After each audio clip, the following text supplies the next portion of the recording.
안녕하세요. 청소년 상담사 송광민입니다. 오늘 벌써 이제 6번째 시간입니다. 그동안 잘 지내셨죠? 이번 차시부터는 이제 대화 기술에 관련된 주제인데, 제목은 자녀와 잘 소통하는 대화 기술이라는 주제로 세 가지 시리즈가 있습니다. 첫 번째는 공감이고요. 두 번째는 이제 iMessage, 나 전달법. 그 다음에 세 번째는 이제 실전에서 응용하는 공감과 나전달법을 실전에서 응용하는 이렇게 세 가지 파트로 나누어서 진행을 해보려고 하고요. 제가 누누이 강조하지만 결국 이제 우리 아이의 자녀의 건강한 성장 그리고 이제 사회에 잘 적응하는 이런 역량들은 결국 정서지능, 뭐 사회성, 이 대인관계 역량 이런 것들 아니겠습니까? 결국 이런 역량들은 제가 여러 차시에 걸쳐서 반복적으로 이야기했지만 유전과 환경에 의해서 만들어지는 건데 환경적인 부분들이 대부분이 이제 또 많은 영향을 미치는 게 어린 나이 땐 당연히 부모님 그리고 이제 아이가 성장해서 이제 또래 관계와 어울리는 시기에도 이제 부모님의 영향을 무시할 수는 없어요. 보통 이제 그 정서지능이나 이런 영역들은 중학교 시절까지 계속 발달한다라고 이제 이야기가 나오고 있기 때문에 환경적인 부분에서 부모님의 역할이 굉장히 중요하다라고 할 수 있겠고요. 어떻게 하는 게 중요한가요? 라고 하면, 사실 이제, 부모와 자녀가 유대감, 좀 관계가 좋고, 이렇게 잘 지내는, 그죠? 대화도 어느 정도 되고, 관계 형성이 되는, 이런 것들이 참 중요해요. 특히나 이제 중학교 시기가 되면, 아이들이 부모님과 거리를 두고, 거의 대화가 단절되고, 이런 것들이 많이 나타나잖아요.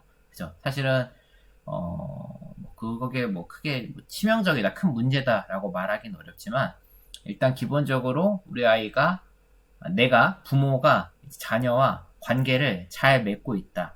이것 자체가 중학교 시기까지 잘 맺고 있다. 이 사실 자체가 결국 뭐를 반증하느냐? 우리 아이의 정서지능이 높다. 결국 이제, 중요한 심리사회적 변인들과 정서지능이 다, 상관관계가 있기 때문에 어느 정도 정서진이 높다는 건 이제 결국 그 자녀가 성인기로 들어왔을 때 건강하게 성장할 수 있다라는 하나의 지표가 될 수 있겠고 결국 이제 부모 자녀 간의 관계가 얼마큼 유대한가가 굉장히 중요한 거죠. 그럼 이제 잘 소통하는 대화 기술이 참 중요하겠죠.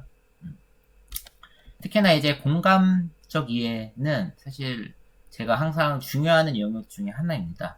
공감적 이해라는 게 얼마만큼 중요한가 보면 이미 모든 부모님들 뿐만 아니라 청소년들도 이미 이게 뭔지를 알고 있어요. 예. 그러니까 이제 공감적 이해하면 이거 나 이미 알고 있는 건데 라고 생각하는 경우가 있는데 제가 또 강의를 다니다 보면 이제 공감을 잘 하시는 분하고 하면 선뜻 손대기가 어려워. 왜죠? 알긴 아는 것 같은데 내가 좀 잘하는 건가라고 하면 뭔가 물어볼 것 같고, 강사 입장에서. 그죠? 그렇겠죠? 예. 그러니까 이제, 공감이란 거를 모르는 사람은 없는데, 정말 제대로 알고 있는가라고 했을 때는, 사실 대부분의 부모님들이 이제 공감을 오해하고 있는 경향이 좀 많이 있어요. 예. 그러니까 이제, 내가 이거 공감을 썼다라고 착각하는 상황들이 굉장히 많다는 거죠. 그죠? 예. 그래서 오늘은 이제 이런 것들을, 그동안 잘못 알고 있었던 공감에 대한 부분을 다시 정리하고 새롭게 익히는 시간이 되면 좋을 것 같습니다. 우선 그러기 앞서서 아까 정서지능 얘기를 했지만 공감적 이해는 일단 기본적으로 이제 상대방의 입장에 대해서 마음을 이해하는 거 알고 계시죠? 자, 그래서 이제 자녀에게 공감 표현이 필요한 이유는 뭘까요? 일단 공감이 되면 결국 공감이란 건 이따 얘기했지만 그 자녀의 감정 상태를 어루만져주는 거죠.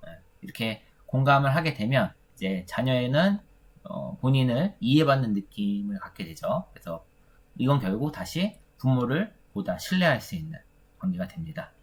그럼 이제 신뢰한다는 건 뭐예요? 자녀 스스로 자신을 깊이 드러내 보이게 되는 거죠. 그래서 이제 느낌이 오시죠? 아까 얘기했던 부모와 자녀 간의 유대감. 당연히 초등학교 고학년 시절이 되면 어쩔 수 없이 또래 관계가 더 우세할 수밖에 없어요. 자, 우세하다는 거지 부모 자녀 관계가 단절되진 않거든요. 자, 근데 대부분 많은 집을 보면 이제 단절되는 경향도 많이 나타나요. 뭐 사춘기다라고 얘기하는데 그것도 아주 틀린 얘기는 아닌데 그것도 맞는 표현이 발달 과업상 맞는 상황이라서 크게 문제가 된다고 볼 수는 없겠지만 그래도 이제 그럼에도 불구하고 이런 끈끈한 유대감이 형성돼 있다라고 한다면 당연히 이제 계속 이제 중학교나 이런 사춘기 시기에도 소위 우리 얘기하는 중2병이나 이런 시기에도 이제 부모와 자녀가 잘 지낼 수 있는 거겠죠.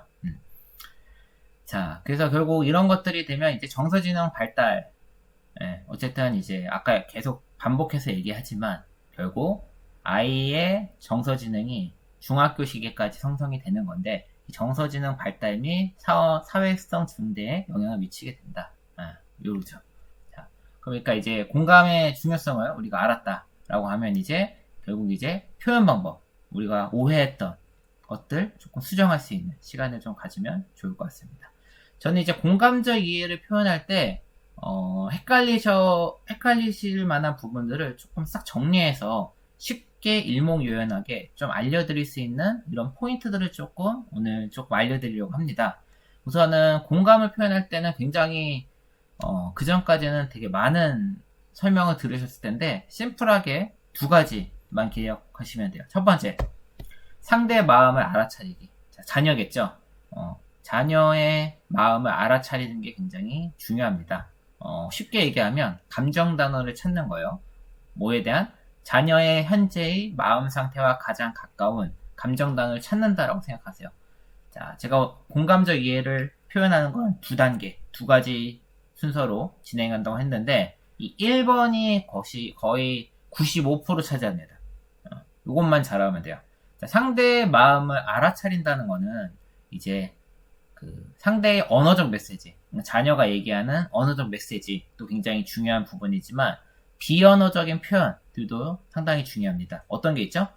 제스처라던가 이제 얼굴 표정, 말의 속도, 말의 톤 이런 것들이 전반적으로 봤을 때 이제 언어적 메시지뿐만 아니라 비언어적인 표현 이런 것까지 같이 고려해서 우리 자녀의 마음 상태가 가까운 감정 단어를 찾는 노력이 필요하고요. 실제적으로 보면 이 마음을 이해하려고 할 때 언어적 메시지와 비언어적인 표현의 비율이 거의 3대 7 정도 돼요. 그러니까 이제 언어적 메시지는 한 3 정도의 영향을 미치고 비언어적인 표현은 7.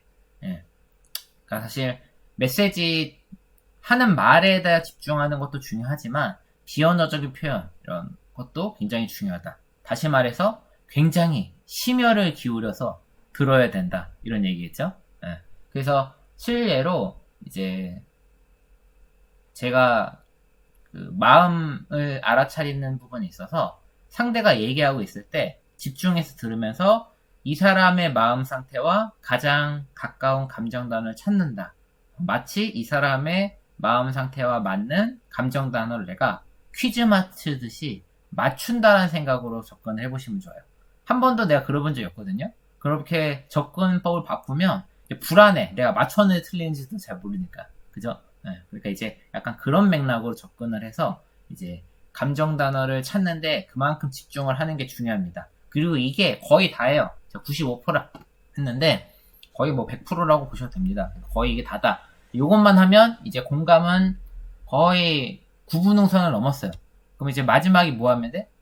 이제 찾은 감정 단어를 넣어서 표현하면 된다. 제가 이 부분에 굉장히 공을 들였는데 결국은 이제 공감적 이해에 대해서 제가 표현법을 알려드리겠지만 부모님들 보시면 말을 이쁘게 만들려고 고민을 많이 하세요. 예, 이거 뭐죠? 말하기에 집중하는 거야. 예, 근데 사실 공감은요. 자, 뭐에 집중을 해야 될 것 같아요? 제가 길게 설명했지만 듣기에 집중을 하셔야 돼요. 원래 상담 기술에서도 공감은 듣기 기술에 들어가 있어. 왜일까요? 상대의 이야기를 잘 들으면서 상대의 비언어적 표현도 보면서 이제 상대가 어떤 마음 상태인가를 이해하기 위해 굉장히 집중해서 경청하는 게 중요하거든요. 네, 그렇다 보니까 말하는데 말하는 기술, 말하는 부분, 말을 어떻게 만들까에 집중하다 보면 오히려 듣는 걸 놓치게 되죠. 그러니까 오히려 더 잘 안 될 수가 있어. 예, 그래서 당연한 얘기지만 공감이라는 거는 기본적으로 듣기 기술이다. 듣는 데 집중해야 된다.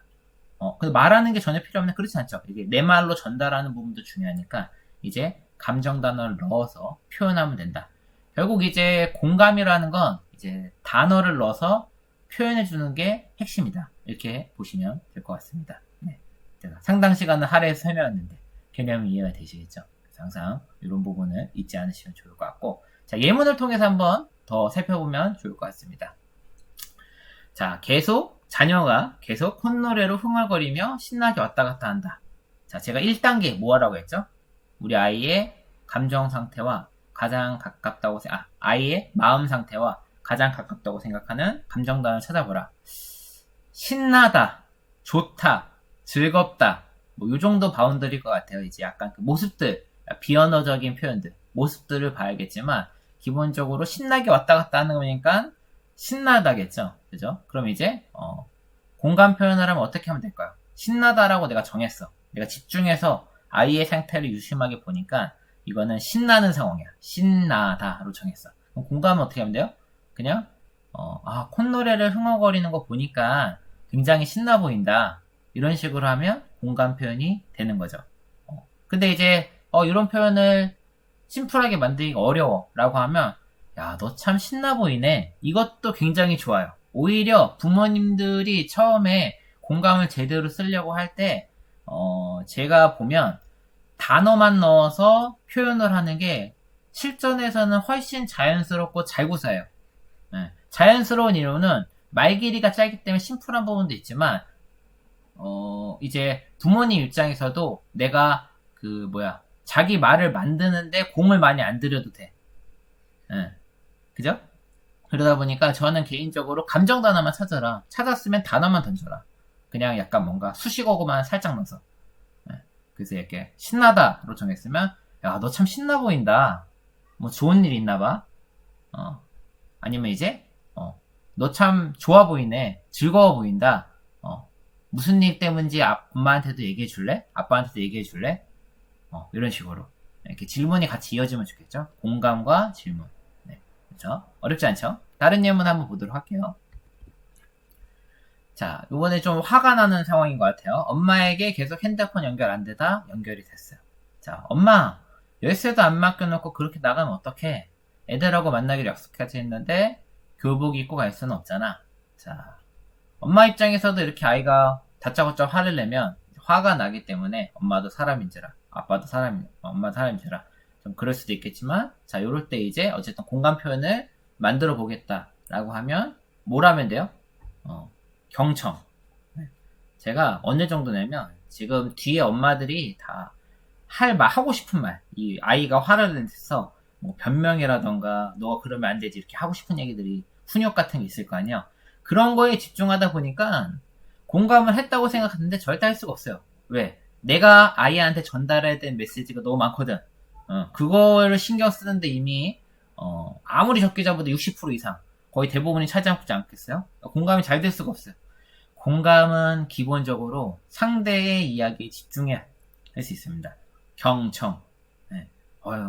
사람인데 그걸 어떻게 하는 거예요? 어렵죠. 그래서 상담사들도 상담할 때랑 평상시 대화할 때랑 상황이 집중하는 게 달라져요. 그래서 우리가 상담사들도 이제 상담할 때는 안테나를 세운다고 하는데, 그 얘기인즉슨 이제 그만큼 듣는데 더 집중한다라는 이야기가 될 수도 있겠죠. 그래서 결국은 이제 공감의 문제는 이제 테크닉적인 건 기술적인 부분은 오늘 시간을 통해서 먼저 설명을 하겠지만, 결국은 이제 마인드의 문제가 굉장히 큽니다. 결국 내가 공감을 표현하는 게, 자녀에게 공감을 표현하는 게 중요한 부분을 제가 앞부분에 설명했잖아요. 그 부분을 이해한다라고 하면 당연히 그런 표현을 하는 게 굉장히 중요하겠죠. 네. 그래야 자녀의 정서지능을 올리는 데 굉장히 도움이 되기 때문에, 유대감이니까. 자, 그래서 만약에 다시 돌아와서 공감 표현을 해야 된다라고 하면 뭐에 집중해야 된다고요? 듣기. 자, 그럼 이제 이랬을 때 표현되는 감정 단어, 화나다, 짜증나다, 신경질 나다. 자, 이런 감정 단어들이 떠올 수 있겠죠. 조금씩 톤이 달라요. 그죠? 그건 이제 그 언어적 메시지를 볼 수 있는 건 아니고 비언어적인 표현을 통해서 볼 수 있다. 그럼 이제 어떻게 하라고요? 그냥 참 화났겠다. 해도 괜찮다고. 근데 이제 약간 조금 더 세련되게 만들 수 있다라고 하면 엄마 때문에 약속에 곤란함도 생기고 너무 짜증나 보인다. 짜증난 것 같아. 이렇게 해도 도착. 네. 그러니까 멘트가 너무 길어지면 안 되기 때문에 이 정도 톤까지는 괜찮습니다. 근데 이제 이거를 멘트를 만드는데 뭔가 공을 들여야 되고 내 말을 만드는 시간이 들어. 그러면 너 참 짜증났겠다. 어떡하니. 이것도 너무 좋다. 네, 이해됐죠? 그러니까 이제 공감은 이제 항상 얘기하지만 제가 그 표현 이제 뭔가 기술적인 부분의 문제가 아니라 뭐의 문제예요? 마인드. 내가 얼마만큼 들을 준비가 되어 있는가. 이게 굉장히 중요하다라고 보시면 될 것 같습니다. 자, 마지막 세 번째. 자, 오늘 몸무하고 좀 싸웠어요. 한판 붙었는데 너무 화가 나서 그냥 와버렸어요. 자, 그러니까 요 상황은 이제 그 언어적 메시지뿐만 아니라 비언어적 표현을 봐야 돼요. 그죠? 보통 이제 정말 화가 나고 격앙된 상황에서는 말을 안 꺼내겠죠. 아마 어느 정도 톤이 다운됐을 가능성도 있어. 만약에 이 말을 조금 이제 톤이 다운돼서 좀 시무룩하게 왔어. 어떤 느낌인지 아세요? 그러니까 이제 싸웠고 화가 났지만 이제 그 화가 한풀 꺾이고 집에 와서 조금 풀린 상황이야. 그럼 상상력을 발휘하면 이제 화가 났는데 아까 전에 화가 난 거고 지금은 조금 한풀 꺾였구나 이런 걸 좀 볼 수 있겠죠? 뭐를 통해서? 비언어적 표현을 통해서. 그래서 이제 비언어적 표현이 70% 정도 중요한 거예요. 지금 이제 예문상에서는 비언어적인 표현들을 볼 수가 없어.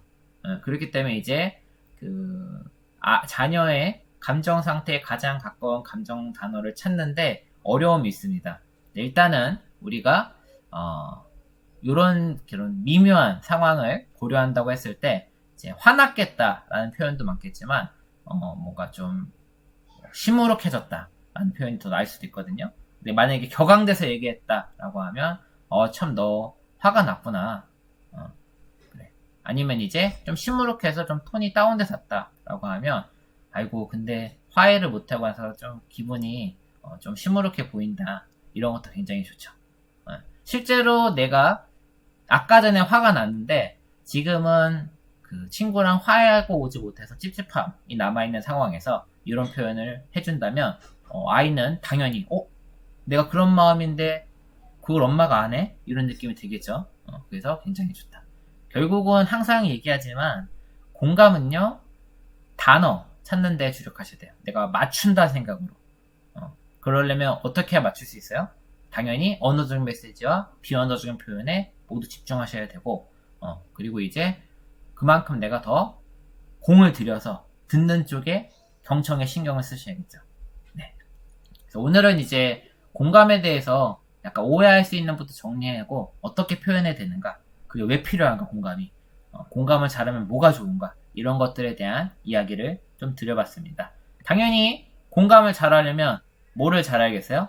경청. 네, 경청을 잘해야겠죠. 그래서 제가 오늘 경청, 상대와 자녀와 대화할 때 경청에 도움될 만한 체크리스트를 하나 좀 준비했어요. 이제 언어적 메시지와 비언어 표현 이 모두에서 잘 봐야 된다는 거 계속 얘기했었죠. 자, 그래서 이제 경청 점수의 문항은 총 7문항입니다. 14문항입니다. 그래서 이제 말할 때 눈을 마주치면 얼른 피한다. 이런 건 안 좋은 거죠. 상대방의 말을 자주 막는다. 상대방보다 말을 더 많이 한다. 충고를 많이 하는 편이다. 상대방의 말을 들을 때보다 내 일에 신경 쓰고 있을 때가 있다. 자신이 다음에 할 말을 생각하느라 상대방의 말을 놓치곤 한다. 무슨 말을 할 것인지 예상하고 있어서 상대방의 말을 충분히 듣지 않는다. 자, 여기는 이제 안 좋은 표현들이니까 전혀 그렇지 않다가 4점, 별로 그렇지 않다가 3점, 가끔 그렇다가 2점, 늘 그렇다가 1점 이렇게 점수 체크를 하시면 되고요. 자, 8번부터 14번까지 상대방이 이야기할 때 등으로 경청하고 있음을 알린다. 편한 자세로 상대방 쪽으로 몸을 기울인다. 이해가 되지 않는 부분은 좀 더 자세히 얘기해달라고 요청한다. 한 가지 이야기를 오랫동안 계속한다. 주제를 바꾸지 않고 대화 주제를 바꾸지 않고 지속력을 갖고 이끄는 힘이 있다. 이런 거죠. 상대가 어떤 기분으로 이야기하는지 잘 맞춰준다. 상대가 이야기할 때 고개를 잘 끄덕인다. 상대의 이야기 도중에 이야기 도중에 자르지 않는다. 이 문항들은 이제 약간 잘 되고 있으면 좋은 거죠. 그래서 이럴 때는 전혀 그렇지 않다 1점, 별로 그렇지 않다 2점, 가끔 그렇다 3점, 늘 그렇다 4점. 그래서 한번 체크를 해보세요. 최대 56점까지 나올 수 있고 최소 14점까지 나올 수 있는데 우선 이제 40점 이상이면 훌륭하다고 하는데 사실 이제 나의 경청 점수도 중요하지만 일단 내가 실제로 잘 안 되는 부분, 그죠? 안 되는 부분의 문항들을 조금 체크해 보시면서 좀 더 나은 경청을 할 수 있도록 노력을 한다면 이제 공감도 더 잘할 수 있고 결국 이제 내 자녀한테 그거를 실천할 수 있다면 아이의 정서지능을 높이는데 효과가 있겠죠. 그래서 오늘은 이제 그 공감이란 주제로 했었고 다음 시간에는 이제 나전달법이라는 주제로 다시 찾아뵙도록 할게요. 그럼 다음 시간에 뵙도록 하겠습니다.